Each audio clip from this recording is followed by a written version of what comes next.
ಚಿತ್ರನಟ ಹಾಗೂ ಜೆಡಿಎಸ್ ಪಕ್ಷದ ಯುವ ಘಟಕದ ರಾಜ್ಯ ಅಧ್ಯಕ್ಷರಾದಂಥ ನಿಖಿಲ್ ಕುಮಾರಸ್ವಾಮಿ ಅವರ ಹುಟ್ಟುಹಬ್ಬವನ್ನು ಪಾಂಡುಪುರ ಪಟ್ಟಣದಲ್ಲಿ ಜೆಡಿಎಸ್ ಪಕ್ಷದ ಕಾರ್ಯಕರ್ತರು ಹಾಗೂ ಸಿ.ಎಸ್. ಪುಟ್ಟರಾಜ್ ಅವರ ಅಭಿಮಾನಿಗಳು ವಿಜೃಂಭಣೆಯಿಂದ ಆಚರಣೆ ಮಾಡಿದರು.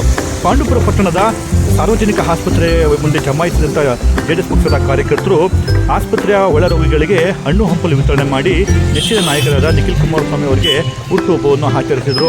ಇನ್ನು ಪಾಂಡುಪುರ ಪಟ್ಟಣದ ವಿವಿಧ ಬೀದಿಗಳಲ್ಲಿ ಕಟೌಟ್ ಮತ್ತು ಬ್ಯಾನರ್ ಹಾಕಿಸುವ ಮೂಲಕ ನಾಯಕರಿಗೆ ಶುಭ ಹಾರೈಸಿದರು. ಬಳಿಕ ಮಾತನಾಡಿದಂಥ ಮುನ್ಮೂಲ್ ನಿರ್ದೇಶಕ ಶಿವಕುಮಾರ್ ಅವರು ಜೆಡಿಎಸ್ ಪಕ್ಷದ ಯುವ ಘಟಕದ ರಾಜ್ಯಾಧ್ಯಕ್ಷರಾದ ನಿಖಿಲ್ ಕುಮಾರಸ್ವಾಮಿ ಹುಟ್ಟುಹಬ್ಬ ಅಂಗವಾಗಿ ಎಲ್ಲ ಒಳರೋಗಿಗಳಿಗೆ ಹಣ್ಣು ಹಂಪಲು ವಿತರಣೆ ಮಾಡಿದ್ದೇವೆ. ಮುಂದಿನ ದಿನಗಳಲ್ಲಿ ತಾಯಿ ಚಾಮುಂಡೇಶ್ವರಿ ನಿಖಿಲ್ ಕುಮಾರಸ್ವಾಮಿ ಅವರಿಗೆ ಮುಂದೆ ಕರ್ನಾಟಕ ರಾಜ್ಯದ ಉನ್ನತ ಹುದ್ದೆ ದೊರಕಿಸಿಕೊಳ್ಳಲು ಹಾರೈಸಿದರು.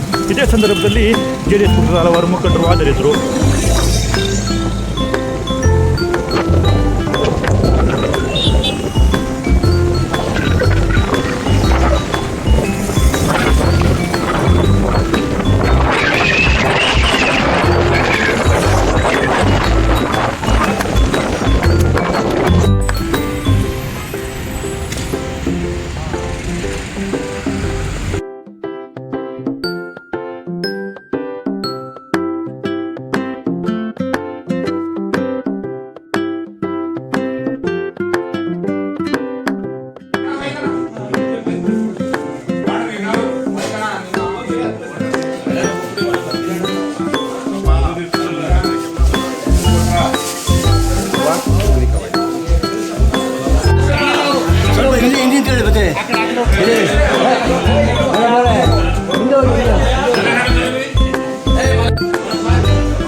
ಬನ್ನಿ